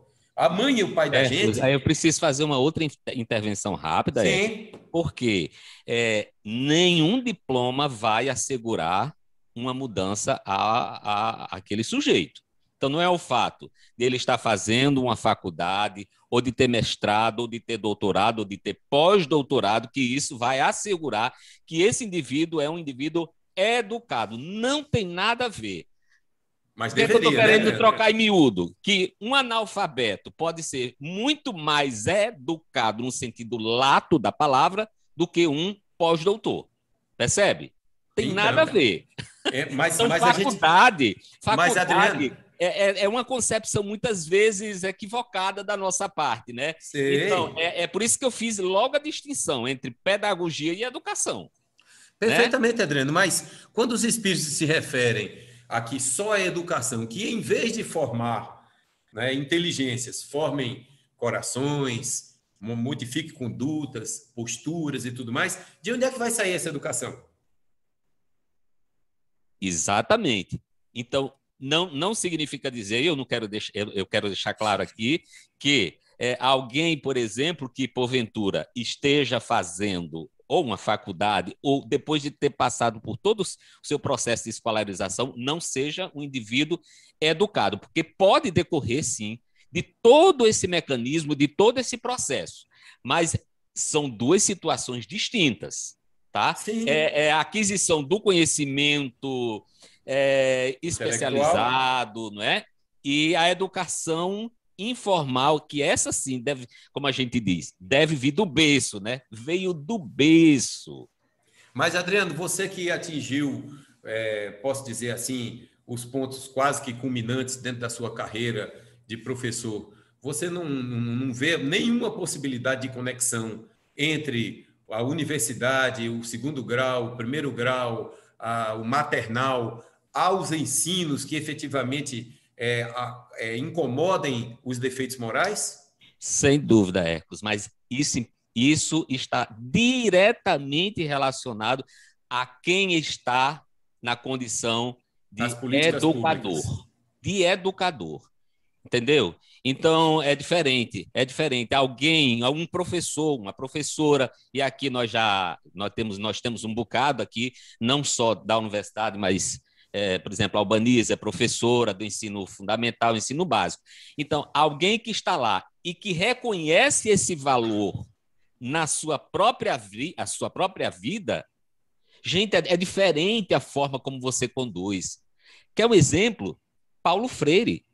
Paulo Freire dizia que não há educação sem afeto. O que é esse afeto, Hércules? É a subtração do egoísmo, é a evidência do amor em nossas vidas, cara. Entendeu? Então, é diferente. Coloca um Paulo Freire na frente dos alunos e coloca qualquer pessoa. E aí, aqui eu quero elogiar mesmo o mestre Paulo Freire, certo? Então, são duas situações distintas, tá? Depende da sua concepção, das suas referências de mundo, e isso naturalmente é repassado para os alunos. Eu tenho certeza que quem é professor está agora nessa sala de estudo sabe muito bem o que eu estou dizendo, porque a gente, por uma razão ou por outra, Hércules, termina por querer impregnar os nossos alunos essa faceta, eu não diria nem espírita, porque a gente também não está lá para fazer proselitismo em canto nenhum, mas esse lado mais humano, sabe? Esse lado mais humanizado da educação, que muitas vezes muitos colegas não estão nem aí. Não estão nem aí, gente. Eu sei que está sendo gravado aqui, seria até antiético, mas não vou dizer o nome. Eu tive um aluno que largou o estudo, largou a sua faculdade, porque ele teve um problema de visão, e ele pediu a condescendência de todos os professores para adaptar a sua prova, as suas avaliações, e todos nós tivemos que nos ajustar. Por quê? Porque os olhos do menino ficaram inflamados e tudo mais. Pois um colega simplesmente desconsiderou, disse: o problema é seu. Você procura ajeitar a sua visão aí, eu não vou ajustar absolutamente nada. Ou seja, gente, falta Empatia, tolerância, falta empatia, falta amor, falta respeito, caridade, solidariedade, falta tudo que precisa, porque eu não vejo a educação sem o amor por trás, sem o afeto, sem o envolvimento. Se não tiver alegria naquilo que a gente emprega no ato de educar, Hércules, a gente não vai sair. Não adianta pegar um diploma no final de 5, 6 anos. Não adianta. Não sai. Se ele não tiver também uma boa base na família. Posso dar um bem. pitaco aí? Olha, só um minutinho. minutinho. Pois não, eu já ia passar, aguenta um pouquinho que eu passo a palavra para você, e aí você já dá o pitaco junto com o que eu vou lhe perguntar. Pode ser? Pode, meu irmão, claro. Muito bem, porque a fala de Adriano, como a fala do Nefé, também, e dos irmãos em geral, mostram realmente o quão delicado é a questão, né, do egoísmo, e como ele mexe com... A gente tem que fazer uma verdadeira revolução, vamos dizer assim. Agora, a gente sente que essa manifestação egoísta, ela não só traz bem-estar, ela não só traz conforto, né? Essa fase da Revolução Industrial que nós estamos vivendo, que é a chamada quarta fase, né, que começou com a queda do Muro de Berlim, ela tem traduzido o ser humano, a nossa vida em sociedade, muito valorizando o unitário, né? Muito valorizando... A gente sabia, por conceitos, que a sociedade, a família era a célula máter da sociedade. Hoje a célula está sendo cada um, porque cada um está sendo buscado, né, na sua condição de individualidade e tudo mais. Mas os problemas acontecem. A exemplo do nosso organismo, quando nós exageramos em alguma coisa, por exemplo, você come demais, fica com mal-estar, quando dorme demais, que fica com ressaca, com dor de cabeça, enfim, quando você fere os sinais do seu organismo, né, naturais do seu organismo, a lei diz: ó, você está sofrendo porque você excedeu. Da mesma forma, o egoísmo. Quando ele passa... Então, por exemplo, né, que eu já estou chegando em Antônio, porque a gente percebe que esse drama das doenças psíquicas que nós estamos vivendo, que é alvo dos nossos estudos aqui na sociedade, eles também têm uma ligação estreita com o egoísmo, né? Nós não podemos dizer, e é muito fácil até demonstrar, que por trás de toda manifestação de vício, o vício tem uma boa parcela de egoísmo, não é? Porque ninguém é viciado para agradar A, B ou C, não é? Você não é, não, eu me viciei porque eu quis estimular fulano, promover cicrano, eu bebi muito, eu consumi álcool demais, caí na calçada porque eu quis dar um exemplo, sei lá. Ele não tem assim nenhum motivo altruísta para justificar a sua manifestação viciante. Assim mesmo, no que diz respeito com relação à depressão, às complicações da depressão e do suicídio. É agora que eu passo a palavra para Antônio, porque eu queria saber dele se a gente consegue perceber, não só na depressão, como também na manifestação do suicídio, as garras do egoísmo. A gente consegue ver por trás do suicídio, da depressão, dessas doenças mentais, a gente consegue ver a manifestação do egoísmo e pode aproveitar e fazer sua observação agora, Antônio, se é que eu não atrapalhei a hora. Não, você nunca atrapalha não, meu amigo, com certeza não. Assim, eu queria fazer só uma consideração muito rápida, não vou entrar em detalhes, mas o que a Adriana está falando muito bem, é o seguinte, eu vejo uma distinção muito grande entre a educação formal, a convencional, os pós-doutores da vida, nós encontramos muito por aí, mas analfabeto espiritualmente falando. Nós sabemos que as educações são diferentes. Você encontra, por exemplo, às vezes um camarada que é analfabeto do ponto de vista material, convencional, mas um gente, irmão, fino, educado, porque a educação espiritual é diferente. Você vê um pós-doutor dando coxo no vento, com nenhuma civilidade, nenhum sentimento de humildade que a gente vê por aí fora. Eu acho a síntese dessa história toda é uma frase extraordinária de Martin Luther King, o grande líder pacifista americano, que dizia uma frase célebre, assim, ó, o homem aprendeu a voar como os pássaros, aprendeu a nadar como os peixes, mas não aprendeu a conviver como irmão, ou seja, o egoísmo ainda está dentro de nós. Eu acho isso uma frase extraordinária que demonstra isso. Pessoas... Antônio, me permita só fazer um adendo dessa sua fala, porque no Evangelho segundo o Espiritismo, olha só essa frase, ó, é preciso combatê-lo, o egoísmo, como se combate uma doença epidêmica. Daí veio a conversa da pandemia. É preciso combatê-lo como se combate uma doença epidêmica. Por isso, ou para isso, deve-se proceder à maneira dos médicos, ir à origem, que se procure, então, em todas as partes da organização social, desde a família até os povos. Veja que é uma caça ao vírus, não é? A caça ao vírus. Continue, desculpe. Não é à toa que Jesus falou que o egoísmo e o orgulho são as grandes chagas da humanidade que precisam ser combatidas, senão é que vai conseguir avançar. É uma ferida viva, é uma ferida viva. Pronto, então eu queria voltar ao tema que você me perguntou, mas é só dar um pitaco final na fala de Neves, que ele falou como interessante que via clientes dele, religiosos, etc., mas insensíveis para essas questões todas. E aí eu tenho uma frase muito interessante da André Luiz, que é o seguinte, a religião em si não modifica ninguém. Não modifica ninguém. O que modifica a gente são os valores que a religião traz, mas se você não incorporar em seu espírito, não muda nada. Não faz de ter religião A, B ou C, que eu sou santo, bom, não. Se os valores da religião eu não incorporam, todas as religiões são boas, diz André Luiz, mas se eu não incorporo esse sentimento, esses valores de educação no meu espírito, não adianta nada, não muda nada. Não é o fato de você estar religião A, B ou C que você modifica.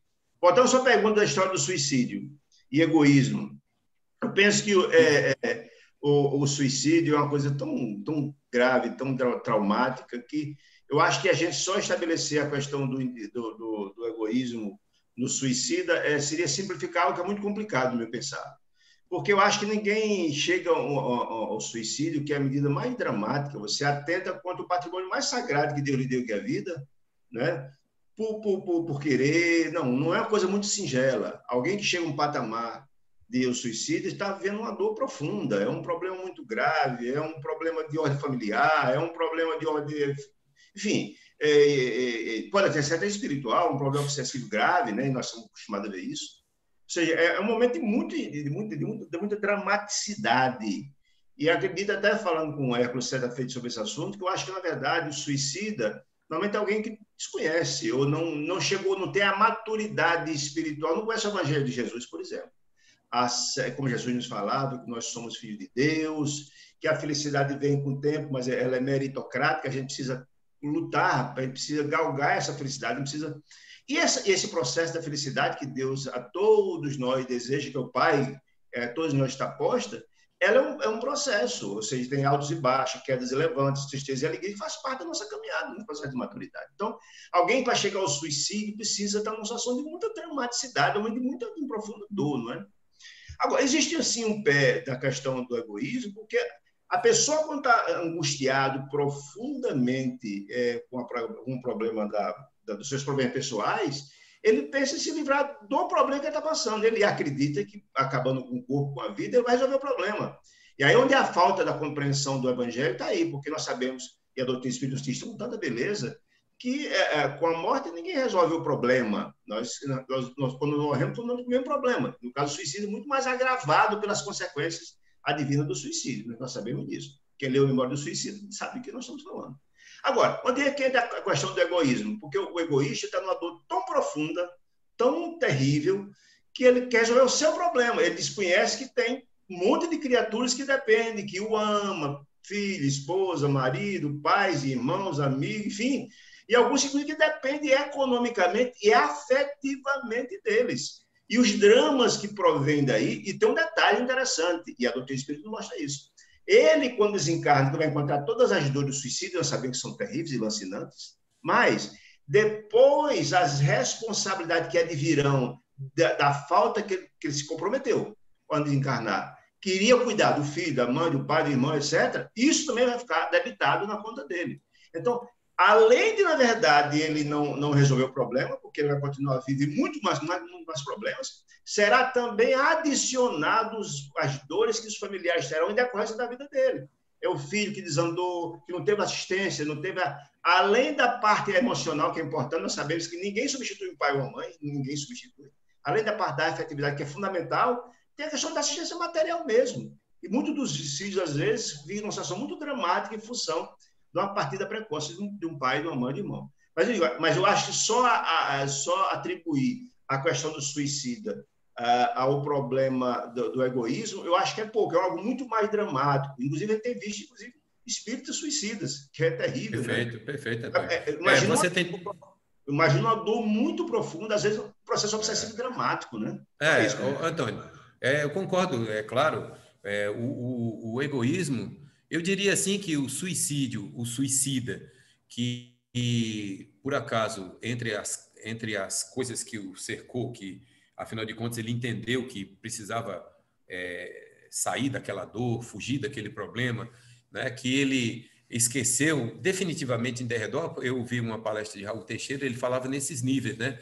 Ele disse, rapaz, ele desacreditou de Deus, desacreditou de Jesus, desacreditou dos amigos, desacreditou da natureza, ele não viu que todos os bichinhos passam por dificuldades, por dramas, que tudo na natureza é luta, é sobrevivência, esse mar de rosas não é presente na natureza e tudo se encadeia em harmonia. E depois desacreditou da própria família, desacreditou dos amigos, da cônjuge, do cônjuge, desacreditou daquelas pessoas que querem bem em torno dele. Então, esse aspecto aí realmente acontece, né?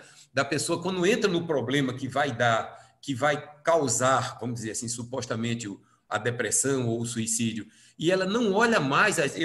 Você deve ter atendido muita gente desse jeito, eu também atendo direto, que você chega e diz para a pessoa, fulaninho, ó, você está desanimado desse jeito, mas olha, fulano gosta de você, depende de você, quer bem, que gosta, precisa do seu sorriso, precisa da sua presença, precisa do seu afeto. Não, mas isso daí não é importante não. Então, há uma volta ao ego, não tenha dúvida, na hora em que a pessoa, né, quer dar fim, ela diz, eu quero resolver a minha dor, né, não entendendo que ele resolvendo dessa forma, né, que não vai resolver, ele tentando resolver dessa forma, ele vai produzir muito mais dor, porque a verdade, Antônio, eu quero lhe agradecer pelas palavras e pelos adendos. Fica aí, você está dirigindo ainda, tenha calma, você fala mais. Mas eu quero dizer aos irmãos que uma coisa interessante nessa luta contra o egoísmo é o altruísmo, né? É essa chave que Jesus colocou na nossa disposição chamada caridade, a caridade bem compreendida. E o que é interessante, rapaz, é que nós sabemos que nossas vidas precisam mudar, parece que é pacífico isso. Todo mundo concorda que a gente tem que promover mudanças na nossa vida. Todo mundo concorda. Mas o maior problema é exatamente a gente identificar onde é que a gente está sobrando, onde é que está passando. Não é só a roupa que está estragando no guarda-roupa, não é só o sapato que está sobrando, mofando, não são só as coisas. Mas será que os afetos também a gente está deslocando erradamente? Eu me lembro muito de André Luiz, aproveitando Antônio aí Missionários da Luz, quando ele trata daqueles bacilos psi, né? Antônio deve se recordar bem, faz estudo sobre isso. Os bacilos psi, que nada mais eram do que os bacilos da inquietação. É claro que ele se referia aos da sexualidade e os da questão do estômago, né? Da digestão, mas os bacilos psi também dão no cérebro, porque eles fazem parte também da forma como você gerencia egoisticamente as suas potencialidades. Caros irmãos, o que nós estamos querendo dizer é que nós precisamos empreender essa luta grave na direção de vencer o nosso egoísmo. E eu, pelo menos, me surpreendi e me surpreendo todo dia extremamente despreparado para tanto. Despreparado. Olha, às vezes um amigo meu dizendo, você é preparado para fazer o bem? Eu digo, rapaz, rapaz, não sei não, será que eu sou? Ele diz, você anda com uma corda no seu carro, uma corda boa no seu carro para rebocar outro? Aí eu disse, não. Ele disse, então, você já não está preparado para ajudar um carro que esteja quebrado no meio do tempo. Eu digo, Ele disse, você tem algum dinheiro guardado e separado exclusivamente para auxiliar uma pessoa desesperada no meio do caminho? Aí um dinheirinho a gente tem. Eles, não, mas com o objetivo de ajudar uma pessoa, já está destinado a ajudar uma pessoa. Aí eu digo, não, com essa finalidade não. Ah, sim. Você sabe, por exemplo, como é que você socorre uma pessoa? Começou a me perguntar. Eu disse, rapaz, vamos resumir a conversa. Eu estou realmente despreparado para fazer o bem. Eu tive uma ocasião aqui na empresa, chegou um jovem que assistiu uma palestra da gente no centro, e os irmãos sabem que a doutrina espírita é muito convincente, né? Todos nós aqui que fazemos palestra passamos por isso. A gente fala, por exemplo, sobre depressão, aí a pessoa vem conversar com a gente depois da reunião, quer que a gente atenda a pessoa, quer que a gente pensa que a gente é profissional da área, que a gente tem, nós somos psicoterapeutas. Na verdade, Jesus era um psicoterapeuta, né? Mas nós não podemos atender as pessoas, né? Teve uma senhora que disse, eu queria que o senhor marcasse uma hora para mim. Eu digo, minha senhora, eu não posso marcar a hora para a senhora. Ela disse, por quê? Eu digo, porque eu não sou profissional de atendimento às pessoas. Ela disse, eu estou achando que você é muito egoísta. Eu digo, sim, eu sou. Sim, eu sou. Porque tem algumas pessoas que são assim. Quando elas são muito egoístas, elas não aceitam que você não atenda a tempo e a hora o que elas precisam. Aí ela prefere dizer que você é egoísta. Porque sempre você vai ter que fazer uma coisa deixando de fazer outra. Não é? Como é que você vai... Uma senhora ligou para mim e disse, eu estou desesperada, depressiva e estou precisando da sua ajuda. Anote aí o endereço da minha casa para você vir aqui. Eu disse, minha senhora, nós não vamos nas casas das pessoas. Nós espíritas, Sim, mas e toda aquela mensagem? Aquilo foi o quê? Aquilo tudo bonito que você falou foi o quê? Eu digo, foi a proposta da doutrina espírita. E que eu acredito, eu só falo do que eu acredito. Ela disse, sim, mas quando chega na hora de assistir a pessoa, você não pode assistir? Eu digo, eu posso assim, ó. Já disse a senhora, quarta-feira que vem, eu vou falar no centro espírita tal, a senhora sabe onde é, eu dou o endereço. A senhora vai lá para o centro, eu termino de falar e converso com a senhora lá depois da reunião. Não, mas eu não posso esperar. Hoje é sexta-feira, você quer que eu fique desequilibrado até quarta-feira esperando por você? Eu digo, sim, tem o centro espírita tal hoje, tem o centro espírita tal no domingo, tem outro centro espírita na segunda, a senhora vá, assista a reunião, tome paz, mas eu quero falar com você, eu quero ser assistida por você. Eu digo, eu quero dizer à senhora que eu não sou profissional da área da psicoterapia. Ela disse, anote o meu endereço, vem aqui. Só fez desligar o telefone depois que disse o endereço. Eu disse, não sei o que essa mulher quer, porque eu não posso ir na casa dela. Porque se fosse assim, caros irmãos, a gente vivia uma complicação psicológica terrível. Uma complicação psicológica. O que a doutrina espírita tem, o que nós temos para oferecer, é limitado? É limitado. Nós não somos aqueles caras super... Um dia desse, um cara desses pronto-socorro espirituais, que eu sempre digo para todo mundo que nós temos que dar uma contribuição nesse segmento, né, da prática espírita, os pronto-socorro, com aquele atendimento absurdo, né, cheio de gente sendo atendida, 10 pessoas incorporadas na hora. Ele disse, olha, os pronto-socorro espirituais são mais caridosos do que vocês. Eu digo, rapaz, no campo da caridade, realmente, a gente tem muita coisa a discutir, porque realmente, quando você se ocupa de uma coisa, você não se ocupa da outra. Então, o rapaz bateu aqui, ex-viciado, assistiu a palestra, veio atrás de emprego, todo daquele jeito, tentando sair do crack. Eu olhei para ele e disse, rapaz, a parábola do bom samaritano vem logo na cabeça da gente, porque, como dizia Miguel Vives e Vives, um dos grandes espíritas espanhóis, no seu livrinho bem pequenininho chamado Tesouro dos Espíritas, ele diz assim: para você vivenciar a doutrina, você precisa ter o evangelho na cabeça. Na cabeça. Você tem que ler, ler de novo, reler de novo. Aquilo tem que migrar para dentro de você de um jeito, né, Fé? Que às vezes até na hora de discutir as suas vantagens, o evangelho tem que prevalecer. Nessas políticas que a gente viu aí, nesses futebols da vida, nessas como é que se diz, essas divisões, essas dicotomias que a gente está percebendo na sociedade, se tiver o evangelho na cabeça, dizia Miguel Vives e Vives, aí você consegue colocar em prática. Mas ele chegou aqui, rapaz, ele me pegou de surpresa, porque o auxílio que as pessoas nos pedem quase sempre são assim, nos tiram do nosso conforto, entendeu? Afetam o modo de vida, vamos dizer assim, cômodo, que a gente tende a levar, porque por conservadores que somos, a gente sempre tende a ter uma agenda lotada. Você todo dia faz uma coisa, prazerosa ou não, você inventa outra. O que há? Eu tenho um amigo que ele gosta de jogar futebol e ele disse, rapaz, o cara veio me pedir socorro na hora da pelada. E eu disse, espera aí, eu vou jogar bola primeiro, depois eu lhe atendo. Eu fiquei olhando para ele assim, eu digo, rapaz, e foi? Tu foi jogar bola primeiro? Ele disse, eu fui jogar bola primeiro. Eu digo, bom, não vou aqui julgar de jeito nenhum. Aí eu fui e disse, rapaz, onde é que você está dormindo? Ele disse, na rua. Aí eu disse, espera aí que eu vou arrumar uma calça, uma camisa, para isso eu tenho algum preparo, né? Aí peguei calça, camisa, coloquei ele para tomar banho, ele tomou banho, ficou tudo ajeitado, pintei o cabelo, fez a barba, eu dei ele barbeador, pasta de dente, ajeitei aquele negócio, botei a calça, botei a camisa, aí olhei para o meu sócio e disse, será que ele pode dormir aqui hoje? Mas não, aqui não, aqui ele não tem condições de dormir aqui não. E aqui esse meu sócio ele me chama de negão, porque desde que ele me chama de negão, na época não tinha problema. Hoje talvez tivesse, se ele fosse começar a me chamar de negão. Não é negão na Albaniza. Aí ele disse, não, negão, aqui ele não pode dormir, não. Aí eu disse, mas o que é o problema? Ele disse, não venha com confusão, não. Rapaz, não venha com bronca para cima. Ajude, faça... Você quer ajudar, você quer ser Jesus, não tem problema. Ajude do jeito que você quer. Agora, paga uma pousada para ele, tá? Pega o dinheiro aí da empresa mesmo e paga uma pousada para ele. Eu digo, mas... Aí eu olhei para o vigia, aí disse, o vigia disse, não, aqui não. Um doido desse aqui não. Aqui não tem a menor condição. Rapaz, eu disse, rapaz, a empresa é minha e eu não consigo colocar o cara para dormir aqui. Aí eu fiquei assim, eu disse, tá bom, entra aí no carro, vamos aqui para uma pousada aqui. Aí ele levei aqui para o outro lado, pousadinha simples, modesta. Cheguei lá, tudo bem, tem vaga? Tem. Quanto é a dormida? R$50. Eu digo, ótimo, tem café da manhã? Aumenta mais R$10. Eu digo, R$60. Pode pagar antecipado? Pode. Aí, quando ele entrou. Aí ele disse, é para o senhor? Eu digo, não, é para esse rapaz aqui, mas eu quero deixar de... Não, pode parar aí. Ele aí a gente não recebe, não. Eu digo, não recebe por quê? Não recebe, não. Esse cara, não, pode, toma seu dinheiro, pode. Muito obrigado, viu? Já virou as costas para mim, eu disse, dureza, aquela dureza.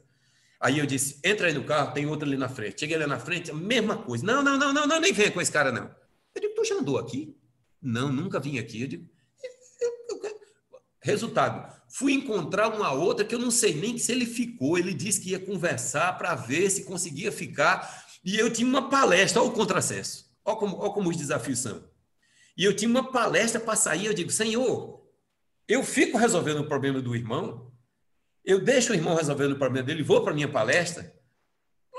São essas coisas. Olha, se tem uma coisa complicada nessa história do egoísmo para a vida de cada um de nós espíritas temos um amigo doente. Na pandemia agora isso não foi mais possível, mas enfim, tem um amigo nosso doente, está internado no São Lucas e tarará. Quando é que a gente vai visitar? Aí a gente vai falar com ele, diz, rapaz, eu segunda não posso, terça não posso, quarta tem uma atividade de não sei o quê, quinta tem o sopão, sexta não posso nenhum dia. Eu digo, quer dizer que a sua atividade caridosa já não deixa você ser caridoso com o nosso amigo, que é amigo, hein? Que é amigo nosso.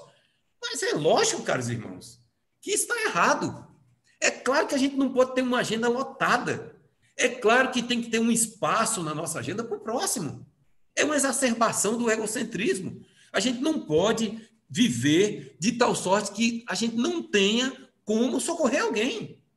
E o próximo, não tem a menor condição. O próximo mais próximo que a família, que a gente abandona a família para ir para os outros, esquece os próximos mais próximos. Olha o problema. Pois é, e como diz o Evangelho segundo o Espiritismo, é o cúmulo da ingratidão. E a consequência vai ser pesada. Expiação né? Quer dizer, arrependimento, expiação e a reparação complicada, como que é o céu e o inferno, né? Quando fala no Código Penal da vida futura. Então, aparentemente, nós temos um modelo teórico que nos diz assim, rapaz, fica de olho, você pode comprar as coisas que você gosta, a matéria é prazerosa, você pode curtir como você queira, você pode viajar, você pode trocar de carro, né? E tarará, não tem problema não, que isso aí está dentro da lei. Agora, você fique atento aos seus limites, com muito cuidado, porque lá em Ação e Reação, estava o doutor Druso lá controlando uma colônia que voava, e no meio, lá do lado de fora, estava havendo uma tempestade terrível, e André Luiz via de vez em quando rostos grudando ali nas vidraças da colônia. E André Luiz perguntou, tem algum... Eu estou acelerando a conversa. André Luiz perguntou, tem algum inocente aí? Tem alguém aí que... Ó, pega esse cara e joga na tempestade, pega esse cara e joga na escuridão. Rapaz, a maioria desse povo teve casa de praia em Natal. Estou brincando, né? Não foi isso que foi falado lá. A maioria desse povo teve conforto, teve bem-estar, mas não teve a menor condição de administrar essa condição. Não é? Não teve aquele cara que desceu da árvore pequenininho quando Jesus ia entrando. Como era o nome dele, daquele pequeno? Era meu Deus. Zaqueu. Zaqueu, chefe dos produtores, dos cobradores de impostos. Era Zaqueu? Desce daí, Zaqueu. Aí Zaqueu disse, eu sou pequeno, Senhor, eu só posso lhe ver se eu subir na árvore. Pois desça da árvore e vá me abrigar na sua casa. Aí Zaqueu era típica a nossa condição sem ter tido o espiritismo. Né? Zaqueu era preocupado, cara, eu tenho dinheiro, mas eu não posso ter tanto dinheiro. Depois Jesus teve que acrescentar, o cara produziu o dobro dos grãos e ficou dizendo para si mesmo, o que eu faço com tanto grão? Já sei, vou destruir meus celeiros, construir 2 grandes celeiros e direi para minha alma, descansa, relaxa, aproveita, porque agora você tem 2 celeiros. E Jesus disse, mal sabe ele, que ainda hoje não vai adiantar de nada esses celeiros. Então, que valha aqui, Adriano, todos os amigos aqui presentes, vi que Renatinha está por aqui também, que valha o drama que nós vamos viver sempre, a guerra sagrada entre o que nós queremos ser e o que nós efetivamente ainda somos. O grande desafio da gente poder largar a mão, né, daquela nossa condição individual. É por isso que uma vez eu vi uma oração feita por, não me lembro quem era o palestrante, e ele dizia assim, Senhor, eu queria ser uma constelação de estrelas para ser muita luz, e essa luz toda poder iluminar milhares de corações. Quanta bênção eu não poderia ser se eu fosse tanta luz. Mas me ocorre que eu não posso ser tão grande. Então, que tal se o Senhor me concedesse a condição de ser um pirilampo ou um fósforo na sua vida fugaz? Foi Divaldo. E essa luzinha que pudesse encontrar de vez em quando alguém perdido ali na escuridão, mas que o pirilampo, quando piscasse assim, ou aquele fósforo acendesse, a pessoa visse a luz no fim do túnel, conseguisse caminhar, se salvar, mas que, sobretudo, aquela pequena luz iluminasse a profunda escuridão que, infelizmente, ainda reina em meu coração. Eu queria ser um trigal maduro, era assim que ele dizia. E esse trigal maduro eu pudesse converter em milhares de pães, porque se eu fosse tanto pão, quanta fome eu não mataria. Como bacana seria as pessoas não terem problema com fome. Renato Aragão dizia, né? Eu entrei para o Criança Esperança porque uma criança no Ceará disse, mãe, antes de morrer, no céu tem pão. Né?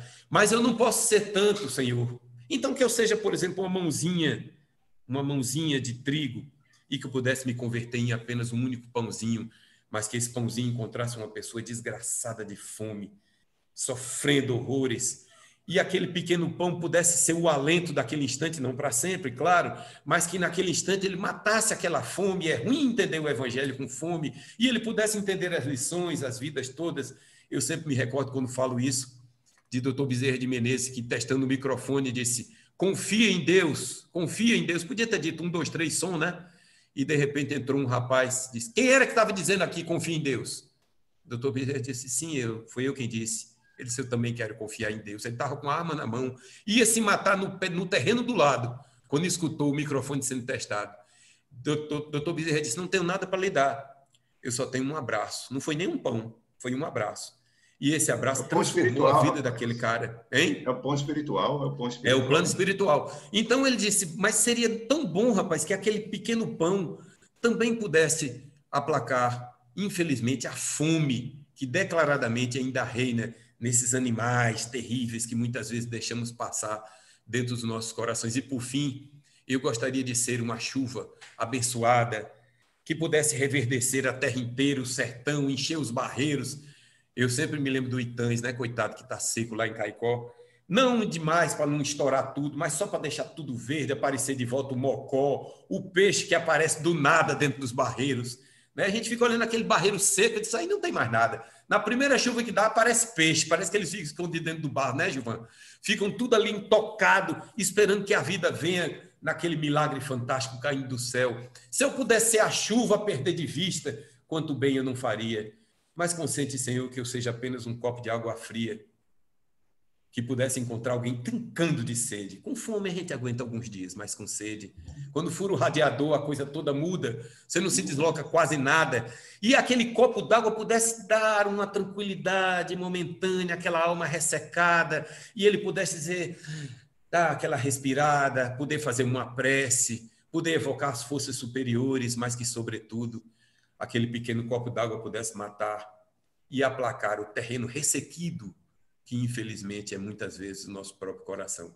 Eu entendi essa oração como sendo aquela ideia, né, de você ter o seu ego, ser você, buscar o seu crescimento, buscar o seu progresso, mas não perder essa conexão alegre, saudável, né, com o próximo, poder entender numa consciência ampla que nós somos todos, que nós não somos apenas... A gente estava fazendo a vibração e a gente rezava pelo norte-coreano, aquele Kim Jin Bon, Jin Bon, Kim Bon, Kim Bon, Kim Bon.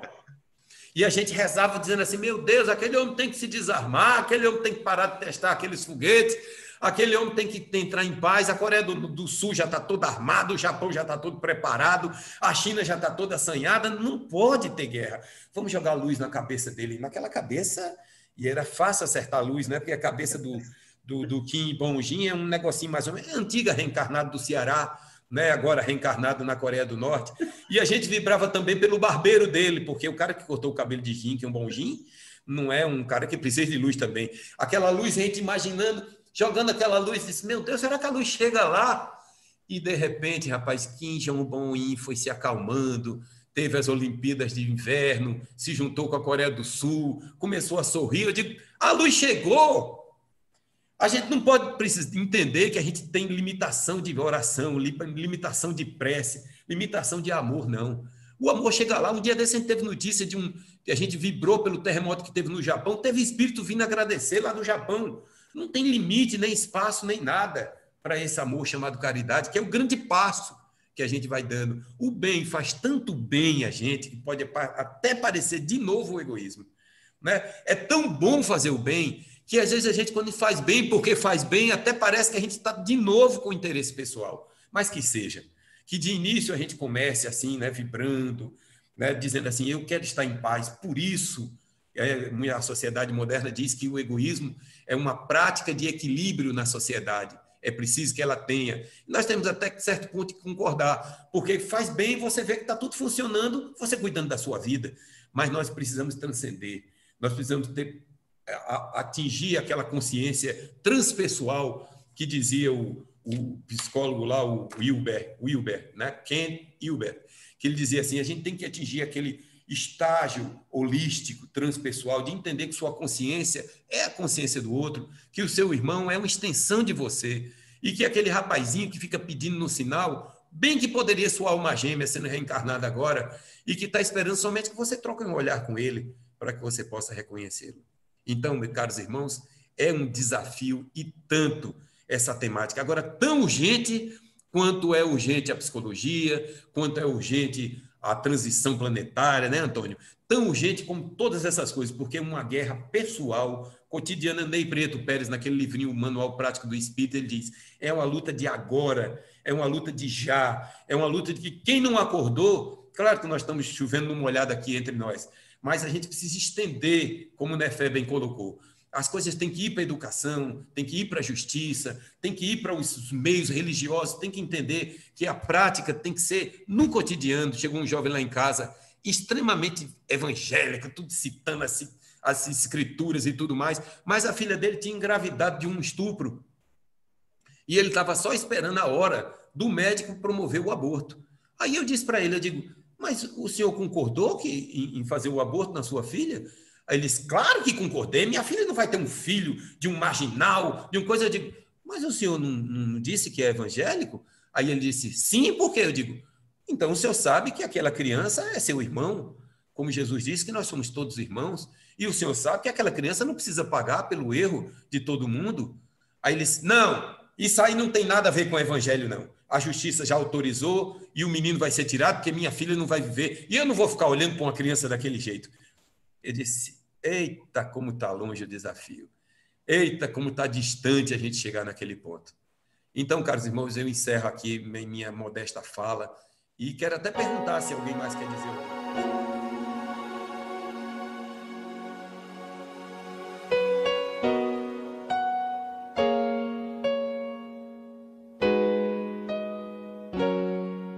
É preciso pensar um pouco nas pessoas que ainda vêm, nas crianças. A gente tem que arrumar um jeito de deixar para eles um lugar melhor, para os nossos filhos e para os filhos de nossos filhos. Pense bem.